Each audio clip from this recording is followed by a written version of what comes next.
Super Saravana stores. அதை CV Shanmugam கிளியரா இவங்க பிளான் பண்ணி பண்ண எல்லா ஸ்ட்ரக்சரையும் வந்து உடைச்சிட்டாரு. ஒரு வார்த்தையில மொத்த ஆர்ப்பாட்டமே இன்னைக்கு ஃபெயிலியர். சிவி சண்முகம் என்கிற ஒரு அரைவேக்காட்டுத்தனமான ஒரு அரசியல்வாதி. அவர் சட்டத்துறை அமைச்சராக இருந்திருக்கிறார்.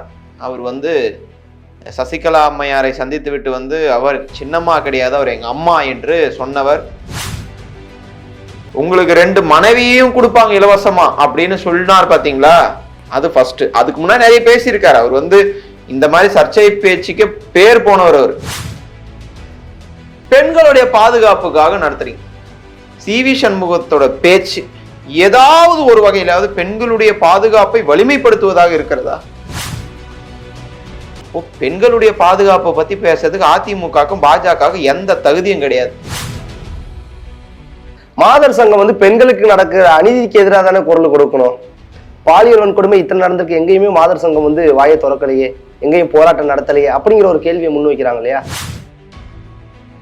பெண்களுக்கு குற்றமே நடக்கலங்க இந்த மாநிலத்துல அப்படின்னு ஒரு மாநிலத்தோட பேர் நீங்க சொல்லுங்க. இல்ல, எந்த மாநிலத்தையும் நாங்க பெண்களுக்கான அரசுன்னு சொல்லலையே. நம்ம தமிழ் மாநிலத்துல தானே சொல்றீங்க பெண்களுக்கான அரசுன்னு. மாவட்ட செயலாளர் பாலியல் வழக்குகளை சிக்கிய ஆட்சி அதிமுக ஆட்சி. நீங்க அந்த மாதிரி உயர்மட்டத்துல இருப்பவர்கள் மீது ஏதாவது குற்றம் சுமத்தப்பட்டிருக்கிறதா? வந்துட்டு இங்க இருப்பவர்களுக்கு உண்மையான தேர்தலை அவர் தான் காட்ட போறாரு. கரூர்ல அண்ணாமலை அவர்கள் போன முறை அரவக்குறிச்சியில காலி பண்ணிட்டாங்க. ஒண்ணுமே இல்லாத ஒரு பலாயிரக்கணக்கான வாக்குகள் வித்தியாசத்துல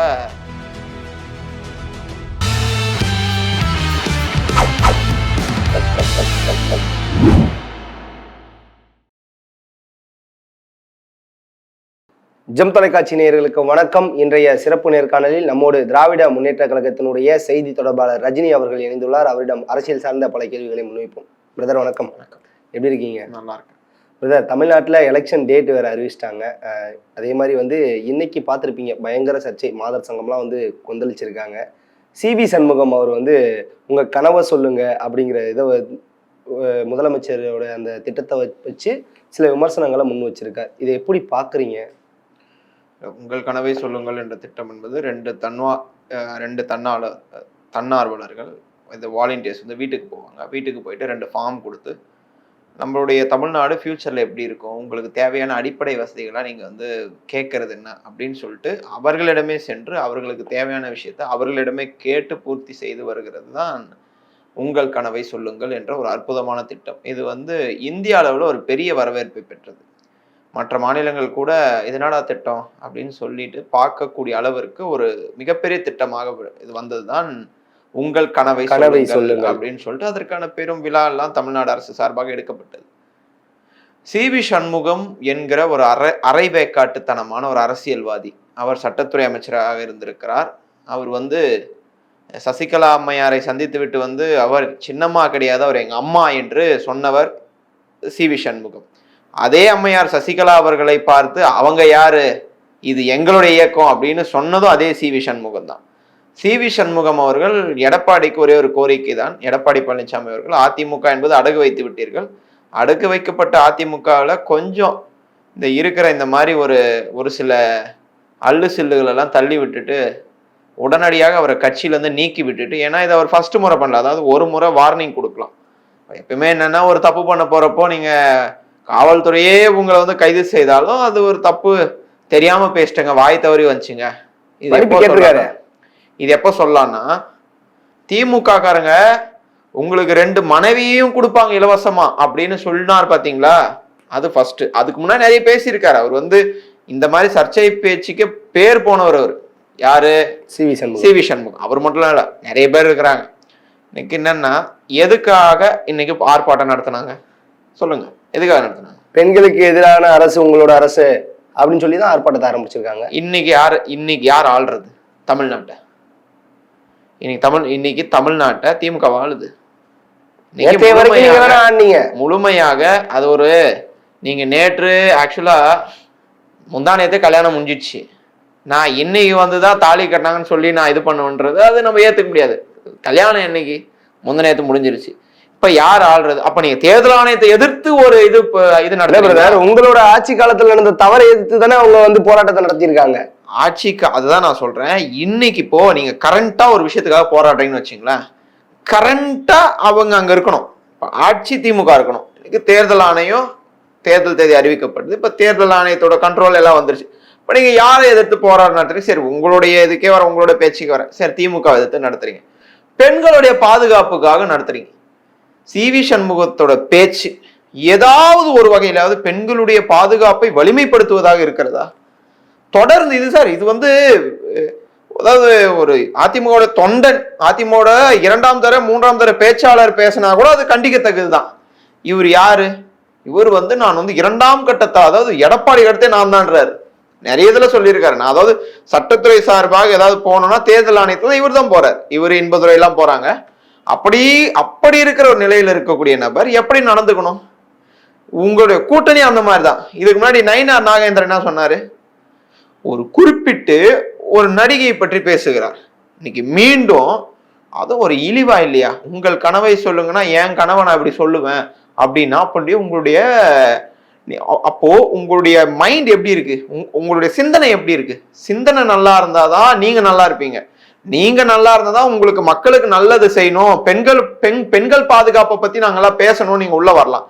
ஒருவேளை நான் ஒண்ணு சொல்றேன், சி.வி. சண்முகம் கவுன்சிலர் ஆகிறது கூட தகுதி இல்லாத நபர். இந்த மாதிரி ஒரு கவுன்சிலர் உருவானா அந்த வார்டுக்கே பிரச்சனை.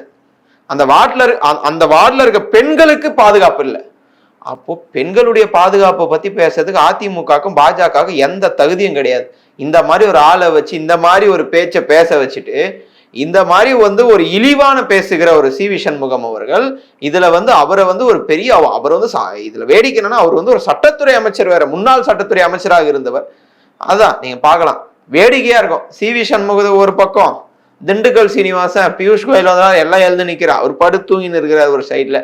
இவர்களெல்லாம் வைத்துக் கொண்டு தேர்தலை சந்திக்க போற அதிமுக ஒரே ஒரு கோரிக்கை தான். சி.வி. சண்முகம் பேசினாரு, அது பேசியது வன்மையான கண்டனங்களை என்னுடைய திராவிட முன்னேற்ற கழகத்தின் சார்பாக அவர் பேசிய பேச்சுக்கு எந்த ஒரு தனிப்பட்ட நடிகையும் சரி, இது ஒரு குரூப் ஆஃப் பீப்புளையும் சரி, யாரையும் காயப்படுத்துற மாதிரி பேசக்கூடாது.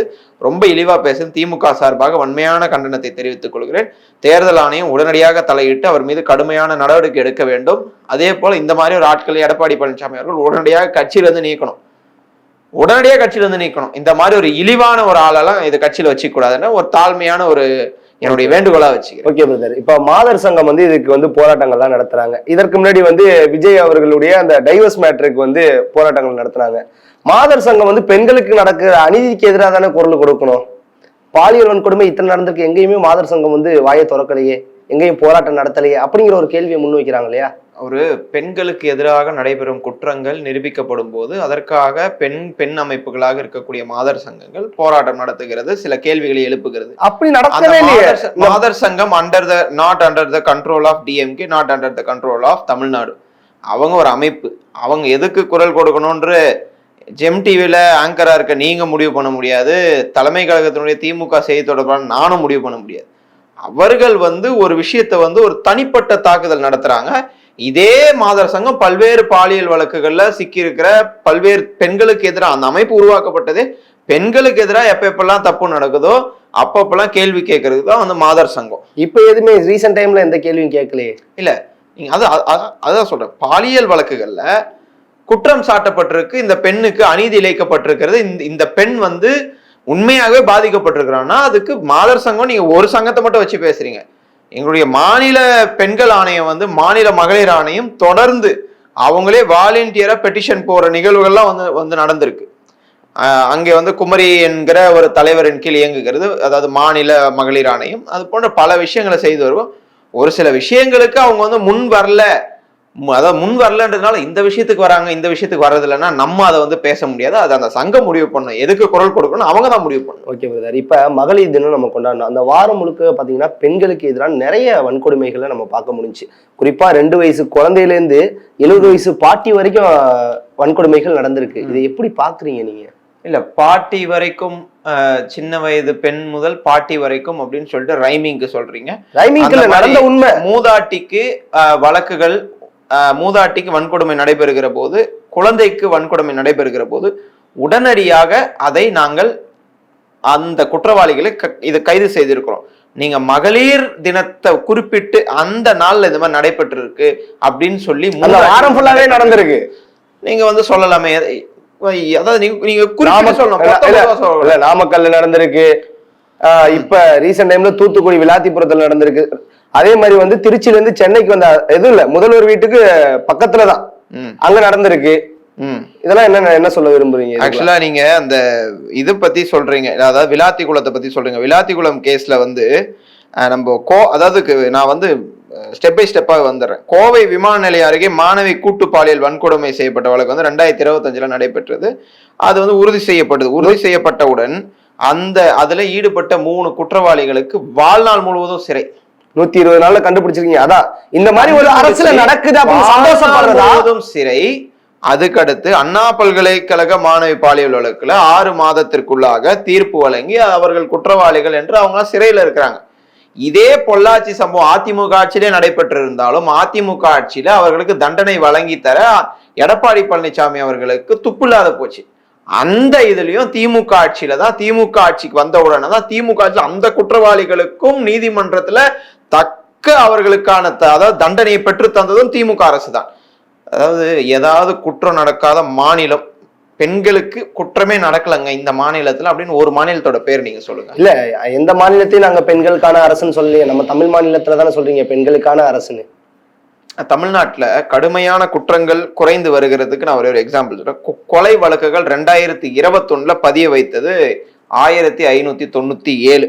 2025 1460 குறைஞ்சிருக்கு. It's an decreasing order.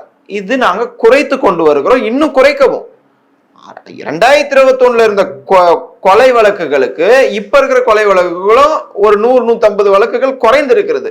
இது நாங்கள் குறைக்க முயற்சி எடுத்துக்கொண்டிருக்கோம். எப்படி எடுக்கிறீங்க நீங்க அப்படின்னா, இன்றைக்கு எவ்வளோ என்கவுண்டர்ஸ், சென்னை மாநகராட்சியினுடைய ஆணையராக அருண் அவர்கள் பதவியேற்றவுடன் எவ்வளோ என்கவுண்டர்ஸ், அதாவது ரவுடிகள்லாம் வந்து தலை தூக்கி ஆடிய கால அதிமுக ஆட்சி. இன்னைக்கு அந்த மாதிரிலாம் எங்கேயும் வந்து குற்றச்சம்பவங்களை வந்து ஈடுபடுறதுக்கான ஒரு சுதந்திரத்தை திமுக ஆட்சியில தரல. ரவுடிகள் என்பவர்கள் கட்டுக்குள் கொண்டு வந்திருக்கிறோம். அதே போல பல பெண்கள் வழக்குகளை குற்றம் நடக்குது, அந்த குற்றம் சாட்டப்பட்டவருக்கு தண்டனை கொடுக்கிறப்பதான் அடுத்த முறை அந்த மாதிரி குற்றத்தை வந்து செய்ய மாட்டான். அந்த மாதிரி ஒரு தண்டனையை பெற்று தருவதில் முதன்மையாக இருக்கிறது. இந்திய லெவல்ல பெண்களுக்கு பாதுகாப்பான நகரங்கள் பட்டியல்ல தமிழ்நாடு தான் முதலிடம். இல்ல பிரதர், இப்ப நீங்க சொல்றீங்க, அதாவது கோயம்புத்தூர்ல பாலியல் வன்கொடுமை பண்ணவங்களை நாங்க 120 நாள்ல கண்டுபிடிச்சு தண்டனை வாங்கி கொடுத்துருக்கோம், ஆயுள் தண்டனை. அதை நினைச்சு மக்கள் சந்தோஷப்படக்கூடிய அந்த நேரத்துல வந்து இந்த மாதிரி நடந்திருக்கு. குறிப்பா வந்து உங்க கட்சியை சேர்ந்த கவுன்சிலர் விமான பயணத்துல வந்து சீண்டி பாலியல் செயல்ல வந்து இது பண்ணிருக்காரு. கட்சியில இப்ப இருக்கிற கவுன்சிலரா? இல்ல, அப்படிதான் குற்றச்சாட்டு. இல்ல இப்ப இருக்கிற கவுன்சிலரா? You can cross verify. Now is not in the DMK party. நீங்க வந்து அதை போற போக்குல உங்களுக்கு எப்படின்னா ஒரு கண்டென்ட் கிடைக்கணும்ன்றதுனால திமுக நிர்வாகி வழக்குல சிக்கினார். இப்போ திமுக நிர்வாகி அவர் இருக்கிறாரா நீங்க கிராஸ் வெரிஃபை பண்ணுங்க. திமுகல அந்த நபர் இருக்கிறாரா அப்படின்னு சொல்லிட்டு. ஆனால் பேர்லாம் சொல்லக்கூடாது, நான் வந்து நாகரிகமான சில முன்னாள் அமைச்சர்களுடைய புகைப்படங்கள்லாம் வந்துச்சு. அவங்களாம் இன்னைக்கும் வந்து கட்சியில தான் இருக்காங்க, அவங்களாம் எங்கேயும் போல. இன்னொரு எக்ஸாம்பிள் சொல்ல சார், இப்போ திமுகவுடைய ஏதோ ஒரு கடைமட்டத்துல ஒரு நிர்வாகியா இருந்திருக்கிறான். கஜா புயல் உங்களுக்கு வந்து வந்திருக்கும், உங்களுக்கு ஞாபகம் இருக்கும்னு நினைக்கிறேன்.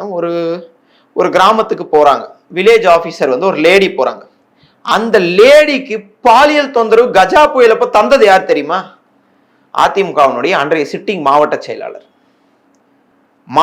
செயலாளர் பாலியல் வழக்குகளை சிக்கிய ஆட்சி அதிமுக ஆட்சி. நீங்க அந்த மாதிரி உயர்மட்டத்துல இருப்பவர்கள் மீது ஏதாவது குற்றம் சுமத்தப்பட்டிருக்கிறதா? நீங்க அதாவது யார் எடுத்தாலும் கருப்பு சிவப்பு கொடி வந்து அவன் கார்ல வச்சுன்னுக்கிறான், எங்கேயோ அவன் வந்து வாங்கி வச்சுக்கிறான், அப்ப இவன் திமுக காரன் அப்படின்ற பேரை சூட்டி ஏதோ ஒன்று திமுக மீது பழி போடணும் அப்படின்ற நோக்கத்துல இருக்கு. இன்றைக்கு அவர்கள் நடத்திய ஆர்ப்பாட்டம் கூட தேர்தலுக்கு கண்டென்ட் வேணும், நான் எதிர்க்கிறேன், திமுகவை எதிர்க்கிறேன், வேலிட் பாயிண்ட். வளர்ச்சியை பத்தி பேச முடியுமா? கெட்டியே போக முடியாது. பெண்களுடைய முன்னேற்றத்தை பத்தி பேச முடியுமா? கெட்டியே போக முடியாது. ஏதோ இதெல்லாம் நடக்குது, இதெல்லாம் வச்சு அரசியல் பண்ணலான்னு அதை சிபி சண்முகம் கிளியரா இவங்க பிளான் பண்ண எல்லா ஸ்ட்ரக்சரையும் வந்து உடைச்சிட்டாரு. ஒரு வார்த்தையில மொத்த ஆர்ப்பாட்டமா இன்னைக்கு ஃபெயிலியர். ஓகே பிரதர், அதே மாதிரி உங்கள் கூட்டணிக்குள்ள தொகுதி பங்கீடுலாம் நடந்திருக்கு. அதாவது சிபிஎம் பொறுத்த வரைக்கும் எனக்கு குறைந்த தொகுதிகளை ஏற்க முடியாது அப்படிங்கிற ஒரு முழக்கத்தை வைக்கிறார். புரட்சி பாரதம் கட்சி 6 தொகுதி கேக்குது. இதே இடத்துக்கு நான் வரேன். அதிமுக 6 தொகுதி, புரட்சி பாரதம் அண்ணன் ஜெகன்மூர்த்தியார் அவர்கள் நல்ல ஒரு செல்வாக்கோடு இருப்பவர் தான். அவருக்கு ஒரு 6 தொகுதி கேட்குறாரு, கொடுங்க 6 தொகுதி. கொடுப்பாங்களா?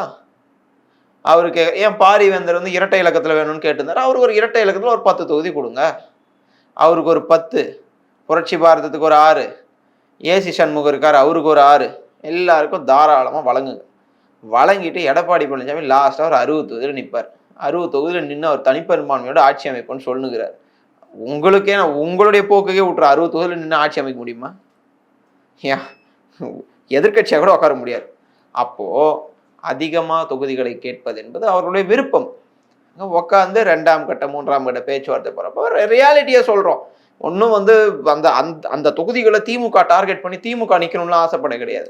அந்த தொகுதிகளை இன்னும் சில கூட்டணி கட்சிகள் உள்ள வந்திருக்கு. அண்ணன் தமிமுன் அன்சாரி வந்திருக்கிறார், தேமுதிக வந்திருக்கிறது, அண்ணன் ஓபிஎஸ் எல்லாம் வந்திருக்கிறாங்க.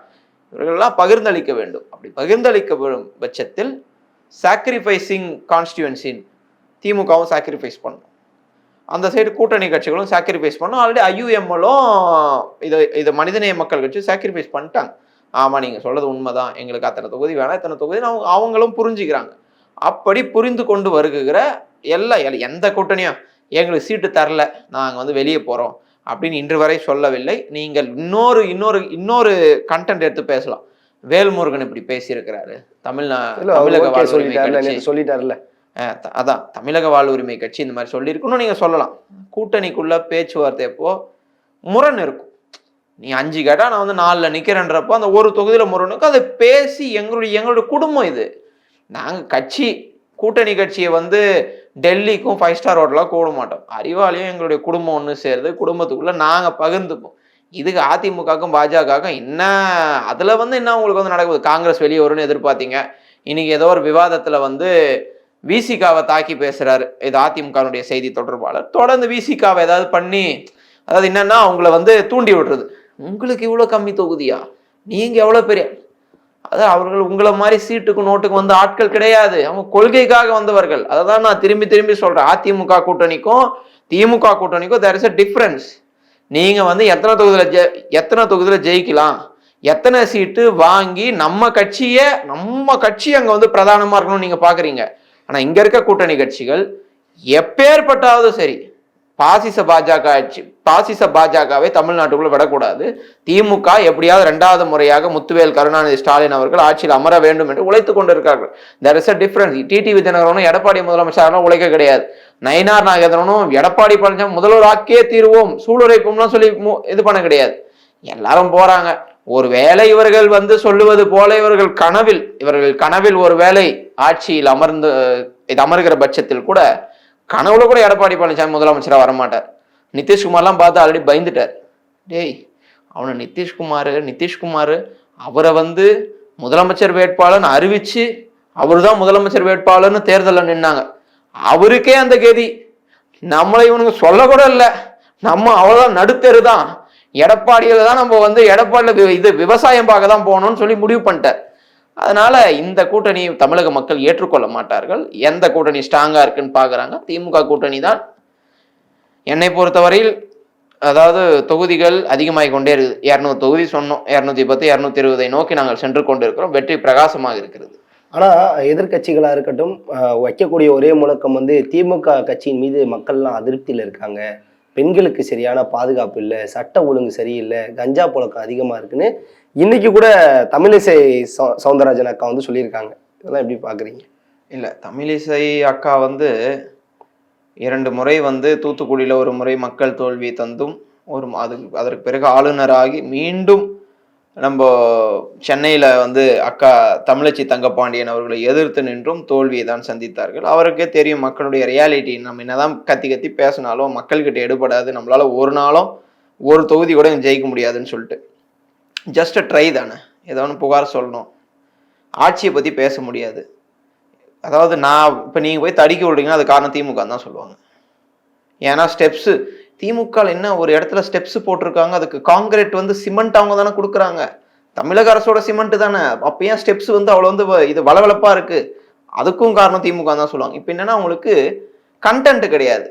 ஒரு விமர்சிக்கிறதுக்கு அதிமுக ஆட்சியில் அலங்கோல ஆட்சி அதிமுகன்னு ஒய்யாரம் கொண்டையாம் தாளம் பூவாம்னு சொல்லிட்டு 2016 தலைவர் கலைஞர் அவர்கள் 2014 2016 வரைக்கும் நடந்த நிகழ்வுகளை ஒரு புத்தகமாவே போட்டார். அந்த புத்தகம் வந்து ஒய்யாரம் கொண்டையாம் தாளம் பூவாம்னு சொல்லிட்டு அந்த புத்தகத்துல அம்மையார் ஜெயலலிதா அவர்களும் சசிகலா அவர்களும் எவ்வளவு சொகுசா வாழ்ந்தாங்க, எவ்வளவு வந்து சொத்து சேர்த்து எங்கெங்கெல்லாம் வந்து சேர்த்து வச்சாங்க அப்படின்னு ஒரு பட்டியல ஒரு புத்தகமே போட்டார். அந்த மாதிரி ஒரு ஷீட்டு முதல்வரை பற்றி விமர்சித்து அந்த மாதிரி ஒரு ஷீட் இவங்களால வந்து ரெடி பண்ண முடியுமா? ஆதாரத்தோட. போற போக்குல சொல்றது வேற, ஆதாரத்தோட.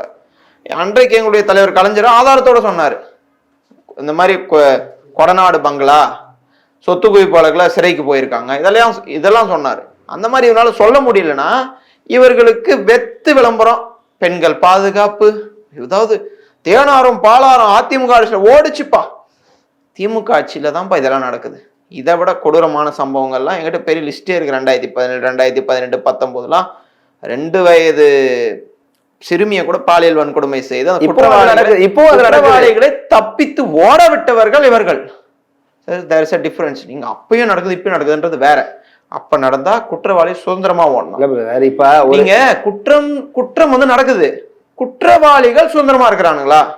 நான் ஒன்னே ஒண்ணு சொல்றேன், நுங்கம்பாக்கத்துல சுவாதி பட்ட பகல்ல வெட்டி கொண்டாங்க.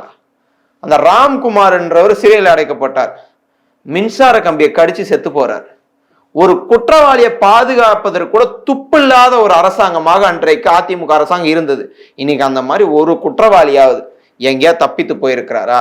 குற்றம் சாட்டப்பட்டவர்கள் உரிய தண்டனை. ஆலந்தூர்ல வந்து நடந்த கேஸ்ல ஒரு கேஸுக்கு தூக்கு தண்டனை எல்லாம் வாங்கி கொடுத்திருக்கோம். பெண்கள் வழக்குல பெண்கள் மீது யாராவது தவறான முறையில பெண்கள் பாலியல் வற்புறுத்தல் செய்யப்பட்டால் அவர்களுக்கு கடுமையான தண்டனைகள் இந்த ஆட்சியில வழங்கப்படும் என்பதை திமுக அரசு நிரூபித்திருக்கிறது. அதை தான் சொல்றேன். ஓகே பிரதர், இப்ப குறிப்பா சொல்றீங்க அதிமுக அரசு வந்து அதை பண்ணல, நாங்க அதை பண்ணிருக்கோம்னு. அவங்க பண்ணலங்கிறதுக்காக தான் ஆட்சி அவங்க கையில கொடுத்துருக்காங்க. இப்ப ஏன் அந்த தவறுகள்லாம் நடக்குன்னு தான் மக்களோட கேள்வியாவே இருக்கு. இப்போ அவங்க சரியில்லை, அந்த ஆட்சி சரியில்லைப்பா, நாங்க திமுக ஆட்சி நல்லா இருக்குன்னு ஓட்டு போட்டோம், இப்போ அந்த தப்பு தொடருதே. இப்போ ஒருத்தர் ரோட்ல போறான், ஒரு பொண்ணை தவறான எண்ணத்தை பாக்குறான். தவறான எண்ணத்துல பாக்குறப்போ திமுக அங்க என்ன ரோல் பிளே பண்ணணும்னு நீங்க சொல்லுங்க. பிராக்டிக்கலா நான் பேசுறேன். அவன் அந்த பொண்ணை தொட போறப்போ எது ஞாபகம் வரணும்னா, இந்த ஆட்சியில இந்த மாதிரி குற்ற சம்பவம் செஞ்சா கடுமையான தண்டனை, நமக்கு தூக்கு தண்டனைலாம் போட்டுருவாங்க, நம்ம அவ்வளவுதான் காலி அப்படின்னு அவனுக்கு அந்த நினைப்பு வருதுன்னு வச்சுங்களேன், அவன் கிட்டே போக மாட்டான், பேக் அடிச்சிருவான். 2011 2021 வரையும் இன்றைக்கு நடக்கக்கூடிய சம்பவங்களுக்கு அடித்தளம் போட்டது அதிமுக ஆட்சி. நான் பகிரங்கமா சொல்றேன். அன்னைக்கு சுதந்திரமா எல்லா குற்றவாளிகளையும் சும்மா அந்த வீடியோ எடுத்தவங்க பொள்ளாச்சியோட சுதந்திரமா இருந்தான் சார், சுதந்திரமா இருந்தான். அண்ணா விட்டுருங்கண்ணான்னு சொல்லி கதற வீடியோ எல்லாம் பார்த்துட்டு அதுக்கு அப்புறம் தான் வெளியே வருது. சென்ற ஆட்சியில குற்றம் செஞ்சவன் குற்றம் நடைபெற்றதாக பெண்கள் வெளியே சொல்லவே பயந்தாங்க. இந்த ஆட்சியில் வெளியே வந்து தைரியமா சொல்றாங்க. போக்சோ வழக்கு அதிகமா இருக்கு. நீங்க அதிகமா இருக்குன்னா குற்றம், அதாவது குற்றம் அதிகமா இருக்கு, குற்றவாளிகள் குறைந்திருக்கிறார்கள். குற்றவாளிகளுடைய எண்ணிக்கை குறைந்திருக்கிறது. குற்றங்கள் அதாவது பதியிறாங்க பாத்தீங்களா, அதாவது ரெஜிஸ்டர்ட் அண்டர் த செக்ஷன், அதாவது அந்த போக்சோ ஆக்ட் கீழே அந்த இது ரெஜிஸ்டர் ஆகிற கேஸோட எண்ணிக்கை வந்து இன்க்ரீஸ் ஆயிருக்கு. தட் மீன்ஸ் அவேர்னஸ் கிரியேட் ஆயிருக்கு. எதனால போக்சோன்னு ஒரு இடம், இது ஒரு செக்ஷன் இருக்கு, நம்ம அங்க போய் வந்து புகார் அளிக்கலாம் அப்படின்னு வராங்க. பெண்களுக்கு இன்னைக்கும் சொல்ற ஒரு சில தவறுகள் நெஞ்சை உழுக்குகிற அளவிற்கு நடைபெற்றது. இதே விளாத்தி குளத்துல நடைபெற்றது. உள்ளபடியாக அதற்கு ஒரு ஆழ்ந்த இரங்கல் நான் தெரிவித்துக்கொள்ள. ஏன்னா அதை பார்க்குறப்ப நமக்கு பதறுகிறது. அந்த விளாத்திக்குள சம்பவத்துல முதல் நாளே அவங்க பெற்றோர்கள்லாம் போராடுகிற போது அங்க இருக்கக்கூடிய சட்டமன்ற உறுப்பினர் அண்ணன் மார்கண்டேயன் நேர்ல போனாரு. நேற்று முன்தினம் அக்கா கனிமொழி அவர்கள் நேர்ல போனாங்க. பொள்ளாச்சி சம்பவம் நாட்டையே ஒழுக்குச்சு. அங்க இருக்கிற பொள்ளாச்சி ஜெயராமன் நேர்ல போனாரா? சட்டமன்ற உறுப்பினர் துணை சபாநாயகர் நேர்ல போய் ஆறுதல் சொன்னாரா? இதை நீங்க கம்பேர் பண்ணி பார்த்தீங்கன்னாவே திமுக இன்றைக்கு எவ்வளவு துரிதமாக ஒரு விஷயத்த, சென்ற ஆட்சியில ஒரு ஆசிரியர் தலைமை ஆசிரியரை வந்து டீஸ் பண்றாங்க, இல்லை ஒரு ஸ்டூடெண்ட்டை ஒரு ஆசிரியர் வந்து ஒரு செக்ஷுவலா வந்து ஒரு பேட் டச் பண்றாங்கன்னு வச்சுங்களேன், அது அந்த தலைமை ஆசிரியரோடய முடிஞ்சிடும், வெளியே போவாது. ஆனா இன்னைக்கு அந்த மாதிரி எங்க குற்றம் நடந்தாலும் இப்போ இந்த குற்றம் வெளியே வரதான் இவ்வளோ குற்றம் நீங்க பட்டியல் போடுறீங்க சார். கடந்த ஆட்சியில எந்த குற்றமும் நடந்து வெளியே வராத குற்றங்கள்லாம் இருக்கு. அதோடைய ஒரு வெளிப்பாடு தான் இன்னைக்கு இவ்வளோ குற்றங்கள் தைரியமா நடைபெறுது. நீங்க வேணா பாருங்க, இந்த ஆட்சி நாங்க வந்து சக்சஸ்ஃபுல்லா 5 ஆண்டுகளை முடித்து விட்டோம். அடுத்த 5 ஆண்டுகள் திமுக ஆட்சி வரப்போகிறது. குற்றவாளிகள் அதாவது குற்றம் செய்ய வேண்டும் என்று எவன்லாம் நினைக்கிறாங்களோ, நம்ம இந்த மாதிரி குற்றம் செய்வோம் அப்படின்னு சொல்லிட்டு, அவர்களுக்கெல்லாம் ஒரு குற்றம் செய்ய போறதுக்கு முன்னாடி இந்த வழங்கப்பட்ட தீர்ப்புகள்லாம் அவங்க பார்த்தாங்கன்னாவே குற்றவாளிகள் அதை வந்து ஜீரோக்கு கொண்டு வரணும். இந்தியாவிலே ஒரு மாநிலத்துல ஒரு குற்றம் கூட நடைபெறலப்பா அப்படின்ற ஒரு சாதனை திமுக அரசு நிச்சயமாக 2026 இருந்து 2031 இருக்கக்கூடிய காலகட்டத்தில் நிச்சயமாக உருவாக்கும். ஓகே, கரூர் சம்பவத்துக்கு சிபிஐக்கு வந்து விஜய் அவர்கள் வந்து போயிட்டு வந்திருந்தாரு. இப்போ இன்னைக்கு வந்து செந்தில் பாலாஜி அவர்கள் போயிருக்காங்க. இதை பத்தி என்ன நினைக்கிறீங்க? கரூர் சம்பவத்தை பத்தி பேசினா ரொம்ப நேரம் ஆகும். கரூர் சம்பவத்திற்கு காரணம் யார் என்று ஊருக்கே தெரியும், நாட்டுக்கே தெரியும். ஒரு காழ்ப்புணர்ச்சியோடு சிபிஐ விசாரணைக்கு அழைத்திருக்கிறது. என்னை பொறுத்தவரை என்னுடைய தனிப்பட்ட கருத்தாக அண்ணன் செந்தில் பாலாஜி அவரை அழைக்க வேண்டியதே கிடையாது. ஏன்னா அவர் அந்த ஸ்பாட்ல கிடையாது. அங்க நடந்த கூட்டங்கள் என்பது யாரால் நடைபெற்றதுன்னு தெரியும். குற்றவாளிகள் அவங்க தான். ஒரு காழ்ப்புணர்ச்சியோடு கூப்பிட்டுருக்குறாங்க. எதைக்கும் அஞ்சி ஒடுங்கி போவர்கள் திமுக காரர்கள் அல்ல. 17ஆம் தேதி சொன்னாரு, எனக்கு சுப்ரீம் கோர்ட் எனக்கு டெல்லி வரலாம் முடியாது, எனக்கு சென்னைக்கு மாற்றி கொடுங்கன்னா நாங்கள் கேட்க மாட்டோம். டெல்லிக்கு கூப்பிட்டீங்கன்னா டெல்லிக்கு வரோம். டெல்லிக்கு வந்துட்டு நீங்கள் என்ன விசாரணை அதுக்கு உரிய விளக்கத்தை நான் செந்தில் பாலாஜி அவர்கள் தருவார். அதுதான் சொன்னேன். உங்கள் இடியும் சரி, சிபிஐயும் சரி, தேர்தல் ஆணையத்தை வச்சு மிரட்டலாம், நிறைய வகையிலும் தமிழ்நாட்டை வஞ்சிக்கலாம் என்று எந்த வகையில் பாஜக வந்தாலும் அதை தடுத்து நிறுத்தக்கூடிய சக்தி கடைமட்டத்தில் ஒரு திமுக தொண்டா இருப்பான், கடைசியில் இருப்பான். அவன் கூட இதுக்கெல்லாம் போய்விட மாட்டான். அதனால செந்தில் பாலாஜி அவர்கள் மேற்கு மண்டல பொறுப்பாளர். இவர் ஏதாவது கூப்பிட்டு வச்சு அதாவது சிபிஐ ஆஃபீஸை கூப்பிட்டுட்டு வந்தாவே இதை பத்தி நம்ம ஏதாவது ஒரு சென்சேஷனல் நியூஸா உருவாக்கிடலாம், கொங்கு மண்டலத்தை தன் கட்டுப்பாட்டில் வச்சிருக்கிறாரு அப்படின்ற ஒரு காழ்ப்புணர்ச்சி தான். இதையெல்லாம் பார்த்து பயப்படுகிற இயக்கமா திமுக? எவ்வளவோ வழக்குகள்ல நீங்க பொய் வழக்குகளா போட்டீங்க, அதெல்லாம் உடைச்சு நொறுக்கிட்டு நீங்க வந்திருக்கிறோம். இதெல்லாம் ஒரு விஷயமே கிடையாது. குற்றவாளிகள் யாராக இருந்தாலும் இந்த ஆட்சியில் தண்டிக்கப்பட்டிருக்கிறார்கள். எங்களுடைய ஆட்சியில் அண்ணன் செந்தில் பாலாஜி அவர்கள் காழ்ப்புணர்ச்சியோடு சிபிஐ வந்து கூப்பிட்டுருக்கு. அது ஒரு விசாரணை தான். விசாரணை கூப்பிட்டுருக்காங்க. விசாரணை முடிகிற நேரத்தில் அவர் வந்து மேபி இன்று இல்லை நாளை விசாரணை முடிகிற போது அவர் வந்து வந்துடுவார். வந்துட்டு இங்கே இருப்பவர்களுக்கு உண்மையான தேர்தலை அவர் தான் காட்ட போகிறாரு. கரூரில் அண்ணாமலை அவர்கள் போன முறை அரவக்குறிச்சியில் காலி பண்ணிட்டாங்க. ஒன்றுமே இல்லாத ஒரு பலாயிரக்கணக்கான வாக்குகள் வித்தியாசத்தில் ஒன்றுமே இல்லாத போயிட்டார் அவர். இந்த முறை யார் நின்னாலும் சரி, எப்பேற்பட்ட தலைவர் நின்னாலும் சரி, என்னை பொறுத்தவரையில் கோவை மண்டலம் மேற்கு மண்டலத்தில் பிரதமர் மோடியே சட்டமன்ற உறுப்பினராக வேண்டும் என்று கோவை மண்டலத்தில் வந்து நின்னாலும் அவருக்கு டெபாசிட் கிடைக்குமான்றது சந்தேகம் தான். அதற்கு காரணம் அண்ணன் செந்தில் பாலாஜி அவர்கள். ஏன் நான் சொல்றேன்னா, அப்பேற்பட்ட அண்ணன் செந்தில் பாலாஜி அவர்கள் இதற்கெல்லாம் அஞ்சுபவர் கிடையாது. ஓகே பிரதர், இப்போ நம்ம சமீபமாக இப்போ ஒரு சில எல்லா ஊடகங்கள்லையும் பார்த்துக்கிட்டு இருந்தோம், தாவேக தலைவர் விஜய் அவர்கள் வந்து பெரம்பூர் தொகுதியில் போட்டியிட போகிறார். அதே மாதிரி ஆதவ ஒரிஜினை வந்து வில்லிவாக்கம் தொகுதியில் போட்டியிட போகிறார். புஷி ஆனந்த் அவர்கள் வந்து டி நகர் தொகுதியில் போட்டியிடுறார். மரிய வில்சன் வந்து ஆர்கே நகரில் போட்டியிடுறார். வெங்கட்ராமன் வந்து மயிலாப்பூரில் வந்து போட்டியிடார். அப்படிங்கிற ஒரு வேட்பாளர் பட்டியலை வெளியிட்டிருக்காங்க. இப்போ நீங்கள் சொல்கிறது வேட்பாளர் பட்டியலில் இல்லை கலை நிகழ்ச்சிகள் நடக்க போகுது அந்த தொகுதியில்? இல்லை உங்ககிட்ட கேட்குறேன், எனக்கு தெரியல. இல்லை, எல்லா ஊடகங்கள்லையும் இதை வந்து வெளியிட்டிருக்காங்க. இல்லை, நான் வேட்பாளர் பட்டியல் இப்போ நீங்கள் ஒரு விஜய் பேர் சொன்னீங்க பெரம்பூர்லன்னா கலை நிகழ்ச்சிகள் நடத்த போகிறாங்களா இல்லை அங்கே அவர் வேட்பாளராக போட்டியிட போகிறாரு? ஓ, மாதிரி தான் சொல்கிறாங்க. வேட்பாளராக அவர் களமிறங்கினால் பெரம்பூர் கிடையாது, தமிழ்நாட்டில் 234 தொகுதிகளிலும் எங்கே போட்டியிட்டாலும் திமுகவினுடைய ஒரு கடைமட்ட தொண்டன் அவரை தோற்கடிப்பார். குறித்து வைத்துக் கொள்ளுங்கள், திமுகவினுடைய கடைமட்ட தொண்டன். கட்சிக்காக இருவண்ண ஏந்தி நின்று கழகத்திற்காக பல போராட்டங்களை சந்தித்து வந்து பல ஆண்டு காலமாக திமுகவில் தன் வாழ்விலே அர்ப்பணித்த ஒரு சிறந்த ஒரு வேட்பாளர், ஒரு கடைமட்ட தொண்டனாக இருக்கக்கூடிய வேட்பாளர், ஒன்றுமே அறியாமல் மக்களை சந்திக்காமல் மக்கள் என்றால் யார் என்றே தெரியாமல் வீட்டிலே உறங்கிக் கொண்டு பெரம்பூரை நோக்கி படையெடுத்த எந்த நடிகராக இருந்தாலும் அவரை துரத்தி அடித்து அந்த தொகுதியில் அவர் டெபாசிட் காலி பண்ணக்கூடிய வேட்பாளராக எங்களுடைய திமுக வேட்பாளர் இருப்பார். விஜய் மட்டும் கிடையாது, யாருன்னாலும் சரி. நீங்கள் அவரை மட்டும் குறிப்பிட்டு சொல்ல நினச்சிக்காதீங்க. அவரை திமுக ஒரு போட்டியாகவே கருது கிடையாது. எங்களுக்கு அவர் 3rd place 4th place போக போகிறாரு. எங்களை பொறுத்த வரையில் எந்த வகையிலும் மதவாதம் தமிழ்நாட்டிலே கால் ஊன்ற விடக்கூடாது. அதில் வந்து இவர் வராரு, அவர் அங்கே நிற்கிறாரு, யார் எங்கே நின்னாலும் சரி, இவங்கெல்லாம் போட்டியாகவே கருதலை. இவங்க எத்தனை தேர்தலை வந்து சந்திச்சிருக்காங்க? ஒரு தேர்தலையும் சந்திக்கல. புஷி ஆனந்தாலும் அங்கே கவுன்சிலர், அதாவது பாண்டிச்சேரின்றது ஒரு சின்ன ஒரு 4 தெரு இருக்குதான், அந்த ஏரியாலேயே அவரால் பெருசாக ஒன்றும் சர்வே ஆக முடியல. அவர் எங்கே நின்னாலும் 84,000த்தில் அவர் தோப்பார். ஓகே, உங்க சிறப்பான தகவலுக்கு ரொம்ப நன்றி. நன்றி.